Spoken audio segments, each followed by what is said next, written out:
Hey guys, what's poppin'? Jacques Slade here, and 2 years ago, Nike introduced us to one of the most innovative sneakers that we have seen in a very long time, the Nike Hyperadapt 1.0. Most recently, Nike CEO Mark Parker was quoted as saying that a new version of the shoe would be coming this year, which is super exciting. Now, I have some thoughts about what's coming with that shoe, but before we get there, here's everything you need to know about the Nike Hyperadapt 1.0.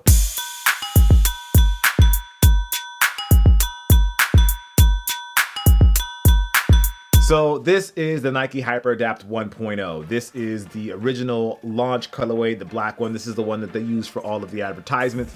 I actually have a second colorway here that they released as well. And I believe in total there's been like 5 or 6 different colorways, not including the first white colorway that launched, which was more of a friends and family sort of release. The shoe was originally announced at the Nike Innovation Summit, and it was announced at the same time that the Nike Vapor Max was announced. This shoe is inspired by the Nike Mag from the movie Back to the Future 2. A lot of people just call it the Back to the Future shoe, but technically it was the Back to the Future 2 shoe, not Back to the Future, but I guess semantics really is what that is. The shoe was designed by a designer at Nike named Tiffany Beers. She worked with Tinker Hatfield and Mark Parker to come up with this design, and that's why you see the MT2 here. M is for Mark Parker, T is for Tinker, T is for Tiffany, obviously, and they squared it. Now, a lot of people didn't know this about this shoe, but this shoe was wear tested as a performance sneaker. So you could technically play basketball in the shoe, you could technically train in the shoe. It just wasn't a shoe for you to wear around and to look cool in. You could actually use this shoe to play in, and you can also tell by the weight of the shoe. One would think that when you put an engine inside of a shoe that it would make it heavy, but that's not the case with this shoe. It's called the Hyperadapt 1.0, but it's better known by its acronym, which is EARL, which is Electro-Adaptive Reactive Lacing. Basically what that means is that the shoe laces or tightens by itself if you're going to be technical. There's fly wire that's inside of each one of these ribbons. And the way that it works is you put your foot inside of the shoe and you press down on the heel of the shoe, and it causes these to tighten, or causes the firewire to tighten around your shoe. Instead of having to lace them, they tighten up automatically. You could also do it manually. They have 2 buttons here. One is a plus and one is a minus. So the minus obviously loosens up the shoe, and then the plus tightens the shoe to make it tighter, to go around your foot. Now, for the new version of the shoe, there is a lot of speculation about what it could be,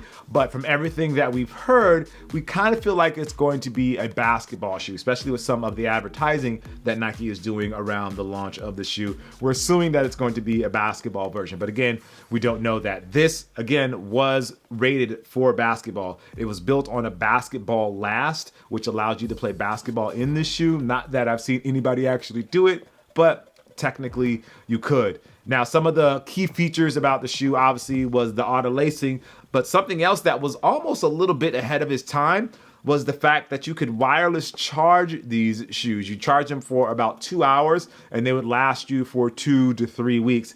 Now, back when this shoe was launched, not a lot of cell phones actually had wireless charging, so it's really strange to think that shoes had wireless charging before cell phones did. Looking at you, Apple, hello.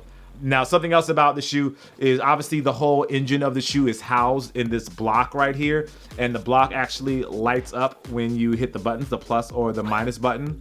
And then here on the back of the shoe, there's lights as well. But something that Tinker and Tiffany were very, very strict about is not using the lights as just something extra on the shoe. They wanted it to actually mean something to the shoe. So it lights up when you put your foot in, but then it also turns yellow when it's almost time to charge the battery, but then it turns red as well, letting you know like your shoes need to be charged immediately. And considering you only have to put them on the wireless charging for 2 hours and then they last you for 2 weeks, I think that is a pretty good deal. One of the drawbacks about this shoe, something that a lot of people took issue with, was the pricing. These were originally priced at $720, which is a lot of money for a shoe.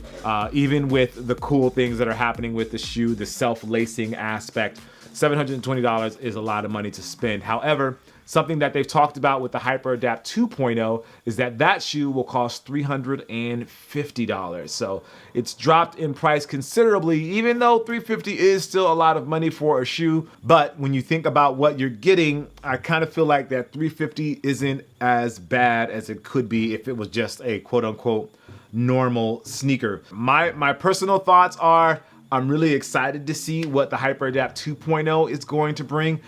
This was obviously a 1.0 sort of product. This is just the beginning. This is the start of what this technology can be. I think there is a lot of things that sneaker companies can do when it comes to auto lacing and doing sensors and putting engines inside of shoes that really, one, help performance, but also helping those with disabilities. A shoe like this that doesn't require you to actually tie your laces for those that don't have the manual dexterity to do that. This is really a godsend and something that they really use and something that they really cherish. So I'm hoping that Nike takes that into account, kind of like they've done with Fly Ease, but using this, the electro-adaptive reactive lacing, as a way to kind of bridge that gap as well. And the last final point about these is they're almost like a smart shoe in a sense, because yes, you have the minus and you have the plus, but you could also hold both of the buttons as well once you get the shoe tightened to exactly where you want it. When you put your foot inside the shoe, it tightens down really tight. I shouldn't say really tight. It gives you a very snug fit. I should say it's not tight, but it's definitely snug. And if you don't like it snug, you can loosen it up a bit. Then you can press these two buttons together and it'll blink and it'll lock in exactly where it is as far as how tight that shoe is. And every time you put your foot inside of the shoe, it will go back to that exact pressure or tightening or snugness. I don't know the word that I'm supposed to be using right there. Anyway, I want to know, what are your thoughts about the Hyperadapt 1.0? Are you looking forward to the Hyperadapt 2.0? And does the $350 price scare you? Let me know what you guys think down in the comments below. This is just a quick throwback Thursday for the Hyperadapt. As always, I appreciate you. Make sure you like, favorite, subscribe, and all of that good stuff. I'm Jacques Slade, and I'll see you guys soon. Peace.